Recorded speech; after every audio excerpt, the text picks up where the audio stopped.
We are here to talk about effective eSkimming security and compliance in practice. There's going to be some discussion here around some major gaps that we see from our perch in the compliance structure, the PCI DSS compliance framework, and the guidance that you're receiving in terms of what you need to do about the eSkimming threat. We'll talk about some pressure that we're starting to see and feel from the card brands to get merchants moving. Some of the details around what QSAs will start to expect to the extent that you are a level one merchant and need to go through a report on compliance or an attestation on compliance with the support of a QSA. It'll be important information for you. And I want to talk about some of the things that we're seeing in the threat landscape as it relates to e-skimming attacks. We're constantly looking at the environment, constantly finding new attacks. A really critical one just discovered on Sunday. And we've got a perch that I think allows us to help educate the community and give you, I think some really critical insights that you need to understand in order to make sure that you're addressing the first element first, security, and that you aren't overlooking the protections that really need to be in place to be effective against the adversary, in exchange for simply checking boxes on the compliance end of things. So I'll jump in and give you a little bit of background on who we are, who I am. And I think it'll help you understand, sort of how we come to this conversation, sort of with a definitive kind of viewpoint, and with a sort of, I would say, position as a leader in the space. Source defense, we've been in this game for the past 10 years. E-skimming prevention is quite literally the reason we started the company. We have been a pioneer in the space. We helped create the market. We currently serve some of the largest and most recognizable brands around the world. We have really a position in sort of securing and empowering the global e-commerce ecosystem. I think that is proven out by the fact that we are MasterCard's global e-skimming security partner, a relationship that we enjoy with them and are proud of. And I think it's our position from a product perspective and a research and involvement with the community perspective that really has, landed us, that honor. As an organization, we consider ourselves, solely focused on one mission, which is protecting data at the point of capture. And by that, what I mean is, when we talk about PCI or even security writ large, over the past couple of decades, right, we've really been focused on protecting information in transit as it's crossing the network and information at rest. So data in transit, data at rest, where it resides inside our networks and on our servers. The battlefield has really moved, and e-skimming really is all about adversaries trying to steal data at the point of capture as it's being entered into the online forms that power your interactions with your consumers, or however you define them, customers, consumers, whatever it may be based on your particular business type. We are a firm that, saw an issue with web security, traditional web security, really focused down in on the server level. We recognized that the browser level or the client side was going to be a real problem, and that adversaries would move their tactics, to stealing data in the browser through the services that you are serving up to them from your website. Those services are generally third parties. We'll talk a bit about that to give you a little bit of a primer, on the problem in case you don't know too much about it. And we think in the process of doing what we do, we've enabled third-party service integration without risk, a third-party service integration without fear, and without delay. It really is, something that you should be considering and talking to your organization about as it relates to your overall third-party risk management programs. I know there's been a lot of emphasis and focus on protecting the supply chain. There is a supply chain that exists inside your website that, is vulnerable, and that needs to be managed. And when compromised can lead to really bad things happening. And when you also are focused on concepts like zero trust, unfortunately, the The fact of the matter is, without adopting and deploying controls overside, the scripts that are running on your website and the third parties that are integrated in your website, you're really providing them with a 100% trust model versus a zero trust model. We help enable a zero trust model, and I'll get into some details around that as we get deeper into the conversation. This is a data security problem as it relates to e-skimming. This is about card data theft. This is about PII being stolen. This is about identities and fraud and dollars.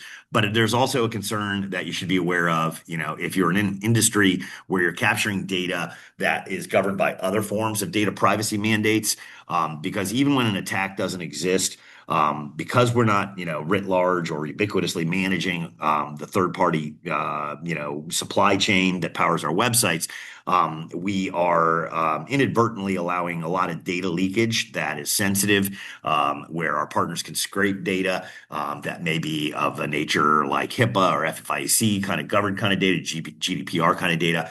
And so we believe that, it's not just about data security, it's about data privacy. And ultimately, obviously, as we talk about the PCI concern, it's about, compliance, right? PCI has led the charge in mandating that you do something about management of this digital supply chain. Obviously, as we're here today to talk about, it's about e-skimming prevention. GDPR, obviously, you've got some really significant concerns with making sure that, data that you collect is not shared, and that it is, only used for the purposes that are granted to you. HIPAA, the Office of Civil Rights, has come out and has provided guidance about the need to monitor and control what is being shared with third parties, and FFIEC has a play in it as well. And so, if you're an organization that isn't just a traditional like e-tail retail merchant kind of organization, maybe you're a healthcare company or a pharmaceutical company, this is kind of like something that gets you multiple wins by taking the steps to control this threat, because the other compliance mandates that you have where this touches, you're kind of killing two birds with one stone. We are a PCI compliant organization, so we are compliant with a SAC-D self-assessment questionnaire for service providers. We actually went through that process multiple times with IBM as our QSA, and so it's not just a self-attestation; it's actually been proven through an AOC, and with the same kind of scrutiny that you would go through if you're a level one merchant going through a ROC. We are a PCI PPO, which is a principal participating organization. That means we're there in the conversations with the council, the Security Standards Council, about advancing the standard, about the things that we're seeing, about concerns that we have, and trying to provide our advice best we can throughout the throughout the ecosystem. We're also a PCI Board of Advisors member, which means that we are in the back offices and having the conversations, with 80 other members of the vendor and service provider community. So, we come from a perspective of knowledge on the subject. I'd say, with sort of without any fear, unequivocally, we are the leader in the space. We know the most about it because we got our finger on the pulse of this thing for a long, long time. I want to talk to you a little bit about, the sort of the 101 side of things, and then I'm going to get into some guidance that I think is important for you to understand related to what we are seeing, so that when you are approaching what to do about the problem, you're thinking security first, as I said previously. And then I'm going to get into, some of what we're seeing from card brand pressure and the QSA expectation side of things. But the way this stuff happens, the way e-skimming attacks occur, the way they're enabled is through third-party integrations on your website. And every website has them. Your website is roughly, 18% your own in terms of the code base. It's like 82% not your own, in the sense that you aren't creating analytics tools. You aren't creating, obviously, the metapixel and the integrations with social media. You're not creating your own chat bots or your own ad capabilities and ad tech. And so you're calling in these partners. Some very well recognized, like Google Tag Manager.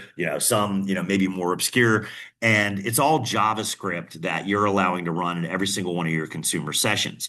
And because you have no controls over top of it, and because JavaScript by its, sort of nature is a very powerful language that allows for, pretty much any, sort of thing that wants to be done. The adversary, has beat up this supply chain. They compromise third parties. They also compromise your first party scripts, that 18% of what you control. So you got to make sure you're looking at both ends of this thing, but it's largely a third party compromise type of issue. And, when effectively penetrating, those partners of yours are able to, really do some bad stuff when they're on your website. What adversaries can do when, the JavaScript is compromised is any number of things. I'm going to point out, a couple of the, more concerning ones, especially as it, relates to the conversation around what the standard says and what we think you should be doing. They can change page content. They can add content, images, text, video, form fields, new forms that aren't legitimate forms. They can redirect visitors on click to spoofed domains that look like they're still connected to yours, but are actually under attacker control. They can mirror image and insert fake iframes. They can record keystrokes. It's obviously what they're after in terms of capturing the card data and other forms of sensitive data that they can monetize. And then obviously they can capture and exfiltrate that data to themselves.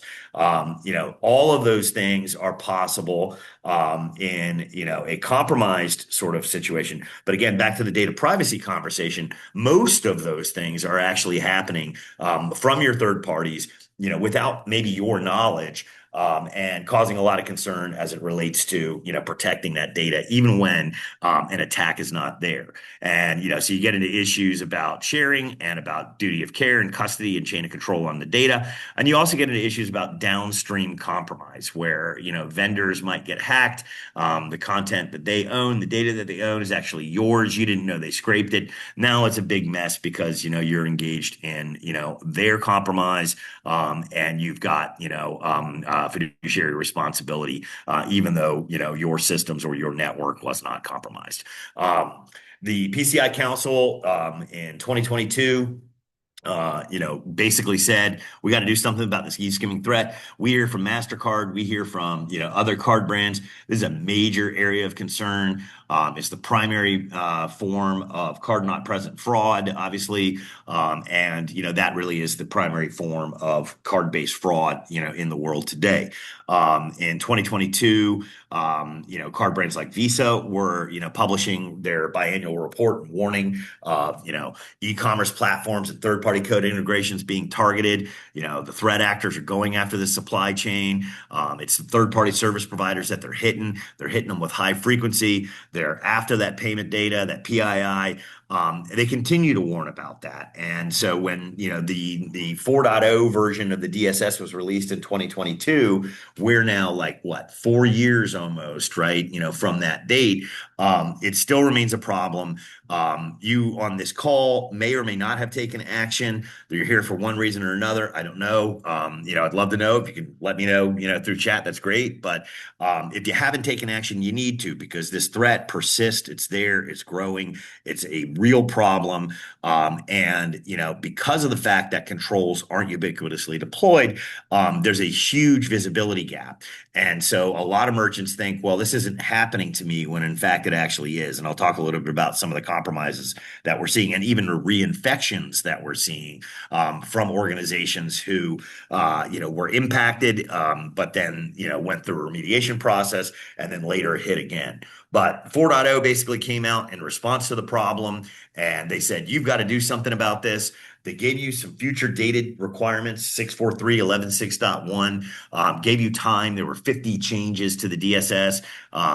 This was one of them, a major one of them. Gave you some time to get things implemented. That deadline before it became completely enforceable, like you are not PCI compliant unless you have these controls in place, has come and gone a year ago. And so you're behind the ball. Some of you may have not been through this year's rock. And so maybe last year you got a pass because of the date that you went through a rock, or, when you went through your sack or whatever. But right now you're non-compliant. You need to do something. You need to take action. But more importantly, the threat is there, it's real, it's persistent, and it's advanced. And if you don't do something, you really could end up in some hot water. The requirements, as stated under the DSS, are in 643 and 1161. Those are sort of the ways to find them. If you pull down the DSS 4.0.1 version, they basically call for an emphasis on control around your payment pages. And so what is required and what is stated in the DSS is that you need to know what's on your payment pages in terms of all of these scripts. So you've got to maintain an inventory of them. You've got to actually go through a justification process internally in your organization. Why do we need them? What's the business purpose? Are they legitimately needed for us to conduct business? You have to make sure that someone is authorizing them and there's a person's throat to choke, so to speak, right? You have to assure the integrity of the script, make sure they are not compromised. You need to monitor your payment page headers at least once every 7 days, potentially more if you are an organization that's governed by the I think it's 12.3. Don't quote me on that one. I might be missing them. 12.3.1, I think, which is the targeted risk analysis. It could be even more frequent than that. And then you have to alert and respond to any indications of malicious behavior. And you must, stop the theft, right? Once discovered. Now, payment page, is kind of listed throughout as sort of the scope of the requirement. And the issue with that, if you take a step back to what I told you the bad guys can do if they compromise your script, is most attacks are not happening on the payment page. In fact, the vast majority of attacks do not even need to happen on the payment page. And most of what we see with respect to today's tradecraft just involves redirecting users on the click of a checkout button, to a spoofed page. And so when we get into this conversation, and I'm trying to provide you some guidance about security versus compliance, compliance might say, yeah, payment page is good. That's the environment we want to isolate down. But you, as a sort of like steward for your organization, need to be thinking about much more broad security protections against this threat, and you really need to be thinking about protecting the entire site. And that's not a big issue because solutions like ours and others that are in market, the difference between isolating down to the payment page and going site wide is nominal in terms of complexity.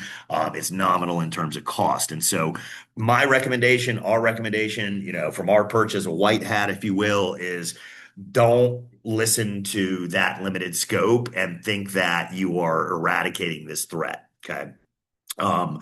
QSAs, have said on the current state of affairs, right, that, and then we did a webinar, we do a lot of roundtables and such with QSAs, that, the time has run out and you really need to get moving. They're going to start applying scrutiny. They're going to start, failing you on your audit if you don't have controls in place. And if there aren't demonstrable processes and documented logs and such in place that show you've actually been doing this, right? So they're not going to accept like that you did it last night and they came in today. They want to see you built process around these things. And they've said, look, the future dating of these requirements actually hurt industry adoption. Consumers and brands are still exposed. If you played that early rock game, you got in before that April 1st deadline, you might have bought yourself an extension on paper, but you're still non-compliant. A lot of organizations looked at 4.0.1. They said, okay, we've got to tackle 50 new items. We'll get to this. But their words, not mine. The risk is real. The threats are serious. It is a dangerous game to be playing to delay. Don't delay. You don't need to. When I think people look at like new requirements and controls that are forced on them by mandates such as this, they go, oh man, this is going to be super hard. It's just like implementing an entirely new discipline inside our security operation. That's not what this is. Okay, this is a solution that can be implemented easily, rapidly, without a lot of overhead. You're not putting full-time employees around this. You're not, spending a fortune in a year to get it implemented. You can get the stuff done fast. That is, at least if you, go with a solution like Source Defense or like others that are in market that are purpose built for the problem and avoid some of the build your own pitfalls that I think, really, should be guided against inside the DSS instead of mentioned inside the DSS. And I'll talk about that as we go along. So if you look and get in market and get this thing moving, you can have this solved inside 30 days easily. You can be protected. You don't have the problem. You're going to gain a level of visibility and control over the website you never thought you could see before. You're actually going to see performance improvements, and you're going to find yourself in a situation where you are enabling like the marketing and the commerce engine to rapidly move forward without a lot of headaches and concern, right? But the problem is, like, we still, a year later from the deadline, remain with a large portion of the community not off the blocks. We got to get off the blocks. And, our partnership with MasterCard, they're seeing this, stuff all the time. They're engaging for PCI forensic investigators. You're getting a knock at the door as the merchant. You got a problem. Now we're in your face. Now we got to get this stuff done, and you've had a breach. Don't let that be you. Don't let that be you. We have looked, and now granted, this is not, we haven't looked at all however many million of websites exist out there, but we looked at like 10,000, pretty leading websites, just a month ago, and we found like 94% of them had no visible security in place, no client-side security software. They had a misconfigured CSP, a content service security service. Hang on, tripping on words. Content security policy in place, or even no CSP in place. Or of those that were in place, CSP was in monitoring mode only. No violations were logged. Nothing was blocked. Like, the state of affairs is not good. We sit here saying, let's like rally to the cause and get this done. Jump in with both feet. Get off the blocks, right?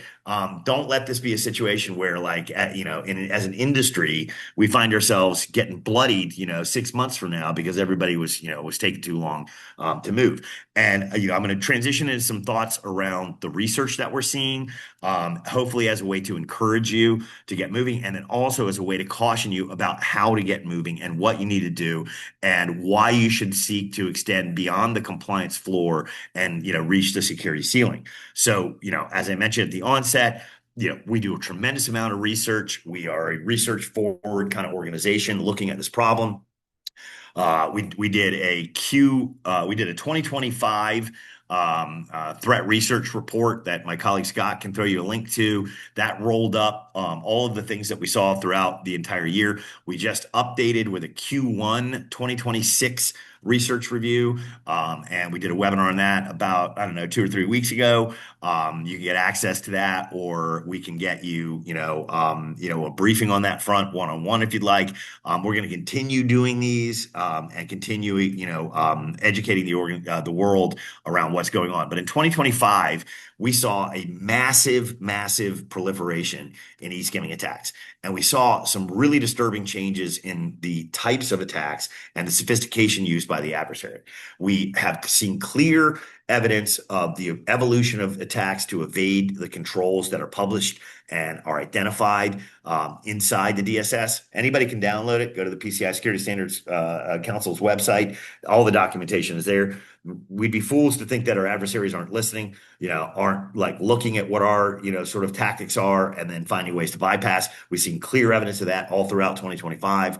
A real false sense of security being created, given the fact that we've seen CSP and SRI and, the sort of trust relationship, continually used as the attack pathway.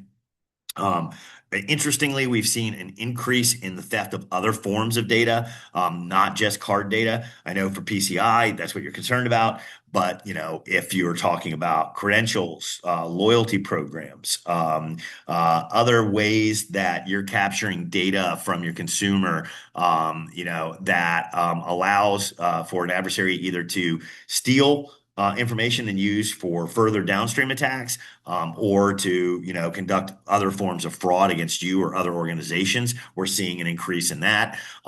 Slow and low, persistent, attacks persisting for inordinate amounts of time, and the use of APT style tactics, advanced persistent threat, type tactics from the adversary to establish residency and really combat, the forensic efforts and the incident response efforts, to get them out of the network. In 2026, in Q1, we saw a real resurgence on attacks using first-party scripts. So I mentioned at the onset that primarily a third-party problem, because largely it's easier to compromise your supply chain than it is to break into your servers and compromise your code. But that said, weaknesses in web application firewalls and in server-side security are still being exploited.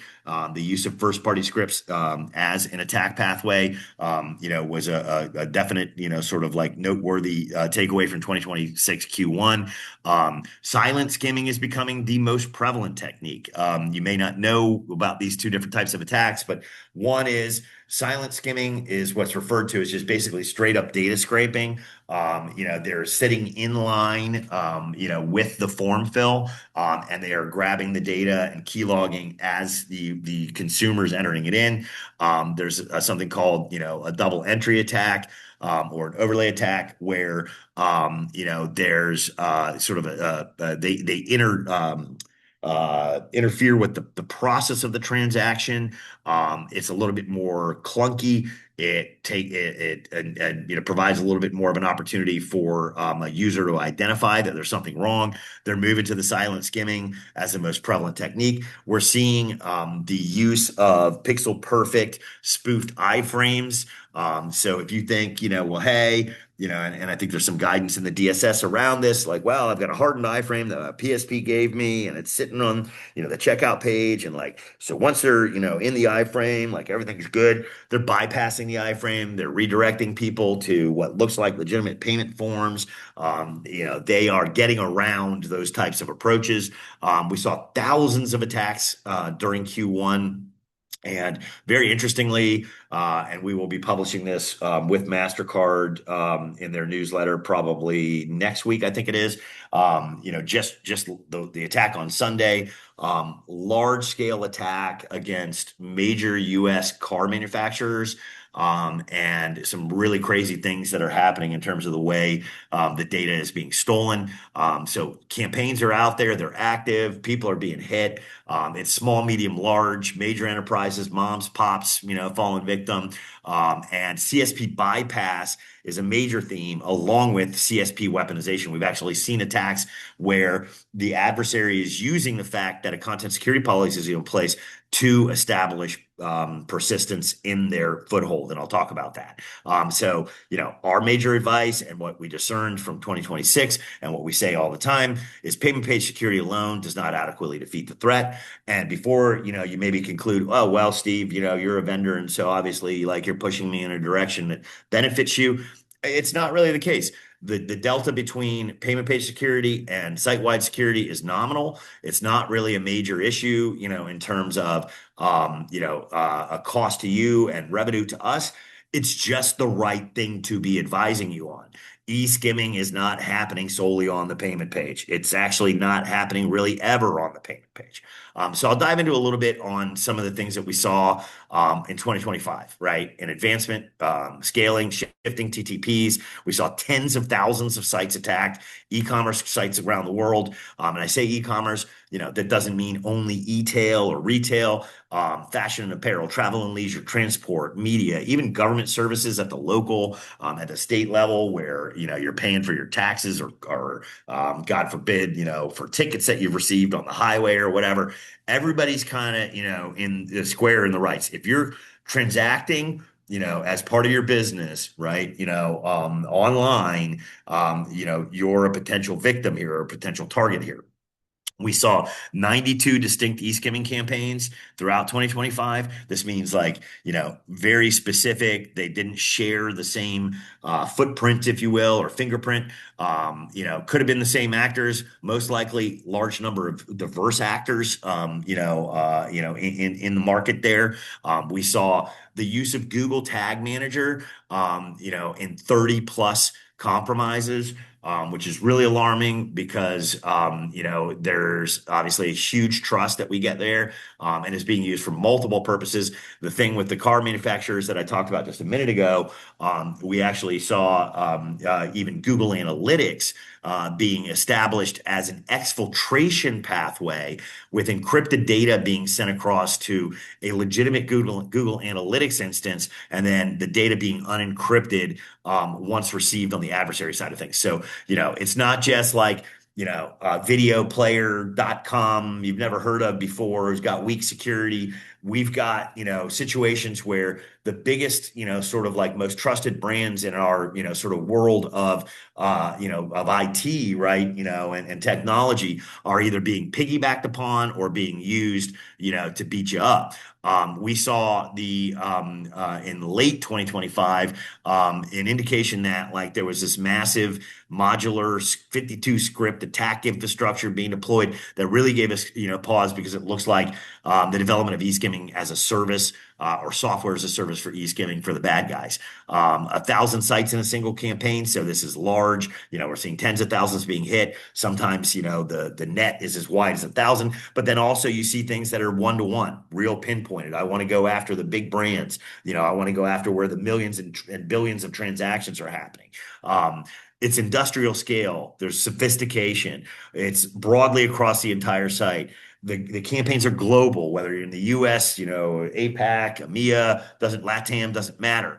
All languages, all geographies, all payment platforms, no merchant segment being immune, multilingual attacks, 15 different languages targeted, 10 different payment platforms. You may know, if you've been around this subject for a while, this as formerly known as MageCart, right? Because it was beaten up, Magento or like Adobe Commerce. It's not just a MageCart issue, multiple payment platforms being targeted, multiple, e-commerce platforms, falling victim, many services weaponized, including those legitimate services. In 2026, first thing in Q1, a couple of thousand sites in a single campaign. So, a stepped increase, right? I think 1,000 in 2025 was the largest we saw in any one. Here you got a couple of thousand sites attacked simultaneously, small and large organizations, top US bank, top global supermarket chain. I mentioned the car manufacturers, thousands and thousands of small merchants, who are actually de-scoped to a degree under the DSS, and a big problem there. And we're seeing like an 18% reinfection rate based on known victims for 2025, with 57% of those new infections using entirely new malicious code. So it's either the same adversary that's come back, found a pathway back in, and is using new techniques, so that they can't be, discerned as the previous attacker, or it's, a completely new group altogether. APT style attacks and anti-remediation. Adversaries are gaining in sophistication. They're going after the first party services, going after third party services. They're using legitimate services.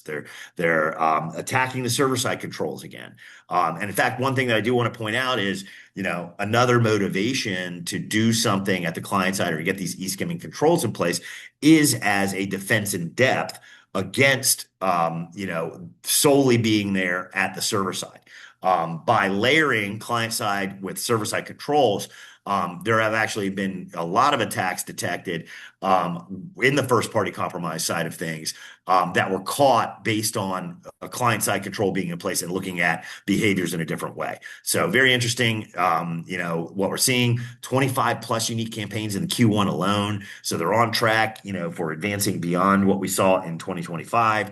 So the stuff is out there. It's bad. It's hitting people. They're not hitting it on the headlines, because in a lot of cases, this isn't making headline news.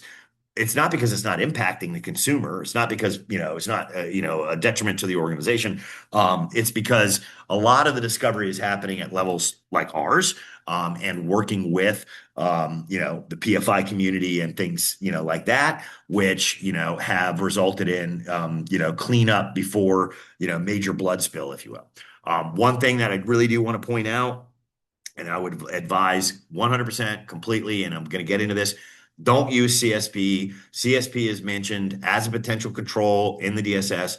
It is wrong. We've been trying to get them to change that for 2 years now. CSP does not stand up against this threat. And And in 2026, in the first quarter, we saw CSP actually weaponized, where the adversary hijacked the CSP to continually reestablish foothold on compromised sites by continually whitelisting new services and allowing for the a reinfection to happen. Okay, so the 4.0.1 makes some great advancements, and it gives you a good blueprint, as it relates to compliance, and there's some baseline stuff you need to do, but it misses things as it relates to the reality of the world. And I'm going to walk through what those are, and then I'm going to get into what the QSAs are after. It misunderstands the threat. It ignores the guidance from experts like us and others in the industry who are saying, look, it's not payment page only. It's this real static understanding. Well, it's like saying a convenience store will only get knocked over, with a card skimmer, right? And there's no threat, at the periphery, right? Maybe not the best analogy because skimming, whatever, but I'm just saying, like, the threat exists outside of that. There's misguidance. There's the wrong controls have been put in there. If there's so many organizations that we've talked to who said, well, I saw CSP and SRI, and so that's just what we did. And it's really complex and it's really difficult. And we had to, put all these team members in place, and it's a nightmare to manage. And, if it weren't just for the fact that that's too expensive and a stupid proposition, it's the fact that the controls themselves just don't work. They just don't work, to control this threat. The focus has been isolated instead of addressing the full attack surface. And there are games that are being played with respect to the type of way that you report related to the e-commerce environment. SAC-A. Well, I'm a level 4, level 4, I was de-scoped under SAC-A, or I'm a level 1 that reports under SAC-A, and so I don't need to do the full-blown thing. We're de-scoping the high-profile targets. We're giving loopholes, and we're creating a shell game that does nothing to advance security at all, okay? And so I break it down and say, look, my advice to you, our role in this organization, or, in this conversation, is to give you the best guidance we can. PCI incorrectly endorses CSP and SRI. It needs to be removed. They cannot stop the threat. They're static controls. They can't track the evolving script-based attacks. 80 members of a task force that was impaneled by the Security Council said, get rid of it, and they didn't. I don't know why. It is what it is. Continuous updates, creating breakage, lacking behavioral awareness. Not only that, it's just whitelisting. Okay. And so you're allowing the service to run. I trust Google Analytics. I trust my chatbot. Well, if we, accept that the third party services are what's being compromised, what good does it do to say, I'll allow the Trojan horse to run because I trust the Trojan horse? It's idiocy, right? SRI fails silently. SRI requires you to create hashes on every single script. That is not a solution that even is possible given the way that dynamic scripting happens today. Scripting is dynamic, time of day, place, so geo, time of day, consumer interaction with the site. We had one client of ours who was trying to sort of manage the problem with SRI. They were looking at 43,000 changes. 43,000 changes, on a quarterly basis to the scripts that they had on their website. It's ridiculous. Can't do it. This is misleading stuff. Scott probably already put it in there. Whole white paper on this. CSP and SRI versus behavior-based approaches. What's more effective? And where are the pitfalls here? So, as you're getting into this thing and you're looking at what you're going to need to do, I highly, highly advise against, going down this pathway, wasting time, wasting money, and getting nothing out of it on the back end as it relates to security. And I also would advise against going with somebody who's like, well, we created a solution. It's like CSP with a user interface. It's the same problem, right? And your QSAs are going to tell you, those that are educated, and we talk to a lot of them, they're very well educated, they're going to tell you, they would advise against it as well, that when they dig into the controls, it shouldn't be in there, right? I mentioned, and I've beaten this to death, the attackers are winning by hiding inside the allowed paths, by going after your trusted partners. If it's your trusted partners that CSP and SRI, sort of help you identify, that does nothing, because we're not looking at any of the behaviors of the scripts, changes to the scripts, what the scripts are attempting to do, what the scripts are doing in terms of communication to other domains, et cetera, et cetera, et cetera. Right. And here's an example. Google Tag Manager. I mentioned that, multiple instances of the Google Tag Manager being hit. The bad guys love it because we trust it. The bad guys love it for the same reason we love and trust it. It's about centralized control, right? Tag Manager allows you to deploy, across the site. Allows them to do the same thing. It's a single point of injection for malicious code across all pages, not just your payment page, by the way, right? And remember, if they compromise a script anywhere on the site, they can put anything they want in terms of changes to user flow. The changes propagate immediately without developer involvement. It's loaded from the Google infrastructure, so it bypasses other layers and other security filters, and allows them to like put together, sophisticated like nesting type attacks, where they can have multiple containers that create these sort of like layered attacks. First one doesn't have anything malicious, and when it's read and it's analyzed, it's thumbs up, and then the second one has a loader that then calls on et cetera, right? So they're going after your trusted parties. Don't use a solution that like is akin to what we were doing with antivirus, like 15 years ago. Okay. The scope. Okay, I'm going to beat this one up. When you look at this and when you go through this, yes, your QSA will basically say, look, the scope says payment page, and so that's what I'm going to analyze, and that's what I'm going to look at, right? But when we look at where scripts are and how they're deployed, and the fact that it's all forms, analytics, tag manager, personalization tools, right? You got to understand what your true attack surface is. Now, if your QSA is applying the white hat versus like just the auditing hat, they're probably going to advise you to like think site wide, right? But here I am beating this to death. Why? Because like we did, a whole bunch of empirical research with Verizon for the 2024 Verizon Payment Security Report. We looked at, 7,000 of the world's largest merchant sites by revenue. We found 130,000 scripts looking deployed across all those sites. Almost 80,000 of those were on non-payment pages. It's a massive attack surface. We found a bunch on the payment pages. And in fact, when we found those on the payment pages, we found a bunch that were doing really dumb things like accessing PII and accessing payment data and accessing credentials that should never be allowed to happen. But, your site has probably, I would say, I'm going to venture to guess maybe 15 to 18 third parties plugged in. And if you don't know that, that's the first part of what the mandate requires is an inventory and an understanding and an assessment of the site. And so if you haven't gotten that far, let us help you on that. We can give you like a site assessment overnight, and you can interact with us to get that done with like no strings attached and no nothing to deploy. It's an outside looking in kind of thing, and it helps you get a little real grasp on this. But you've probably got about 18 to maybe 24 partners plugged into the site, and it's the non-payment infrastructure that's compromised first.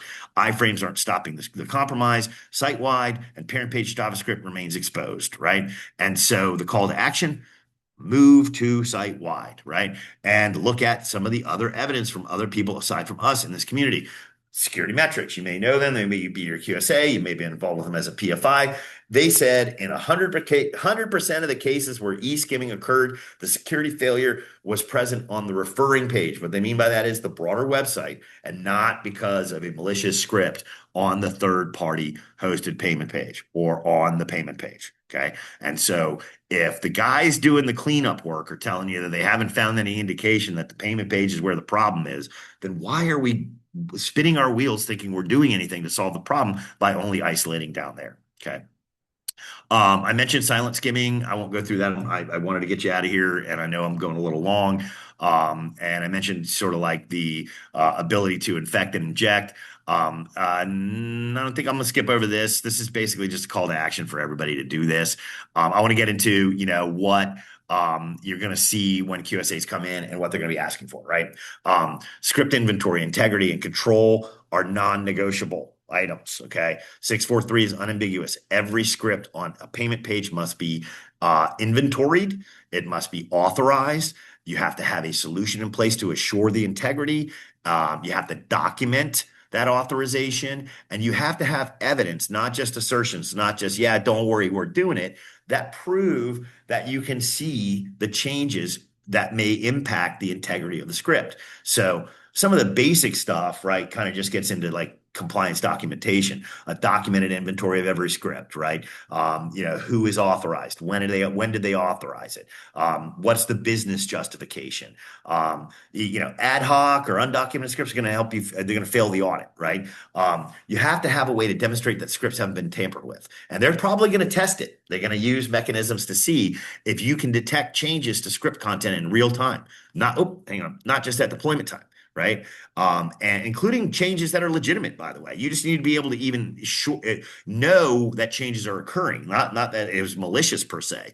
So you have to have a way to track, understand, look at, inspect, look at the behavior of the script, right? And if you don't have that, they're going to be pressing you very hard to say, well, then prove to me, how you're meeting the letter of the law with 643, right? You have to have documentation that can be confirmed that each script is necessary. They're going to probe. Is the process systemic? Is it repeatable? Did it rely on, informal tribal knowledge? Did it happen one time? Do you do this all the time? Having a list isn't just enough. You got to have the ability to demonstrate that you can prevent unauthorized scripts from executing. And if they've got the tools in place, they will test that, right? So scrutiny around this area is going to be new for many because this is only been or maybe the first time you're going through this, but it is coming. And QSAs are sort of adopting and changing new, sort of methods. I don't know that there's one ubiquitous view on how to do this, but this is what, out of the 150 QSACs that we talk to and work with, these are the things that they're telling us. Continuous monitoring is now expected. So 1161 is about closing the detection gap, right? It says you have to implement a change and tamper detection mechanism for HTTP headers and scripts, and that you have to have a process to act on those alerts. Now, what I would tell you is our approach from the source defense end is prevention first, right? And so we know that the last thing your security operations team needs is more alerts, more potential to miss, signal in the noise, more crap to deal with, and more hair to lose every night, right? And so we take a preventative first approach. It's not required under the standard, but it's the better approach to the problem, because any behavioral change that occurs is stopped in its tracks because we're providing behavioral-based controls over top of those scripts. But if you don't have us in place, or you don't have something in place that does that, you need to have, effectively, what's your emergency brake in case, break glass in case of emergency. And they're going to ask for evidence. What does your monitoring solution look like? What do your alert logs look like? How have you triaged those, right? What are your documented response procedures? How quickly can you identify a change? When it's triaged, what actions are taken? How quickly are those actions taken? What is the reasonable response time and the mean time to response? And so, there's a lot of scrutiny that you got to get your head around. But there's a lot of automation that can come with solutions like ours, that kind of make all that kind of easy and answer all those questions sort of in a push button kind of way, right? So, you got to know what's coming. You got to know what they're going to be asking you questions.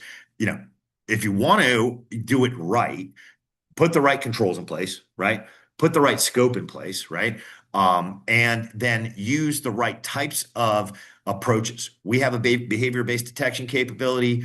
We're moved well beyond, the 25-year-old, notion of signatures and hashes, right? We're going to monitor what scripts actually do at runtime, what data they access, where they can send it, what the behavior is it consistent with your policies, things of that nature.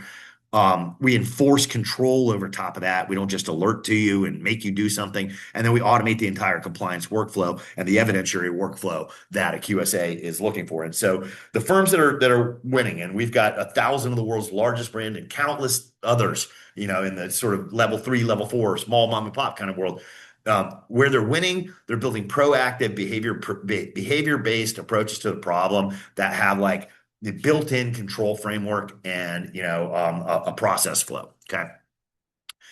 And so what do you need to do? Okay, because I'm gonna let you get back to your day, or I'm gonna take some questions if there are any.